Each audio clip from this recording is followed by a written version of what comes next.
Қазақстанда жаңа мұнай кеніші ашылды. Ондағы көмірсутегінің қоры 200 миллион тоннадан асып жығылады. Бұл туралы бүгін Қазмұнайгаз ұлттық компаниясының жетекшісі Қайыргелді Қабылдин мәлімдеді. Осылайша ол елордадағы инвестициялық форумға қатысушыларды елең еткізіп, Қазақстанға қаражат құюға шақырды. Қаржы министрлігінің өкілдері инвестициялық қоржын бүйірін толтыруға бел шеше кірісіп кетті. Болашақ инвесторлармен келіссөзді тіпті Тәуелсіздік сарайына кірмей жатып бастады.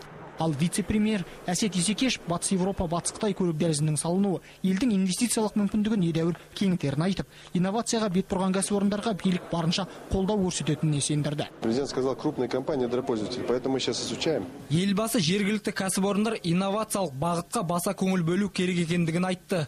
Қазір арнайы заң жобасын даярлап жатырмыз. Сонда бәрі қамтылады. Инновациялық бағыттың бүршік атқан бұтағының алғашқы жемісі де көрінді. Тәуелсіздік алғалы тұңғыш рет жаңа мұнай кеніші ашылып, 4000 метр тереңдікте геологиялық зерттеу жүргізілді. Кеше сол бірінші скважинаны испытаниеға қойғанда біз үлкен мұнай кен орнын аштық деп, сондай бүгінгі сондай қуанышты хабар естідік.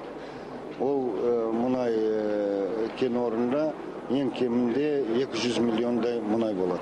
Ақтөбе облысында табылған кеніш туралы ақпарат инвесторларды елең еткізді. Десек те Европалық қайта құру мен даму банкінің президенті Томас Миров Қазақстан әлі де болса инфрақұрылымды жетілдіре түсу қажет екендігіне тоқталды. Энергия ресурстармен қатар азық-түлік өндірісіне де дем беру керек деді ол. Қазақстан қолда бар ауыл шаруашылық әлеуетін толық пайдаланбай отырған елдер ішінде топ бастап тұр. Қазір әлемде азық-түлік бағасының қымбаттап бара жатқанын ескерсек, бұл салаға ерекше көңіл бөлмесе болмайды. Қазақстанға Европалық қайта құру және даму банкі құйған инвестициялардың жалпы сомасы 12 миллиард долларға жетті. Соның 70% жеке секторға бағытталған. Инвестициялық форум Қазақстан кәсіпорындарының бірегей көрмесіне ұласады. Жамбыл Серікбай, Нұржан Махмутов, Алмас Жылыбаев, Астана.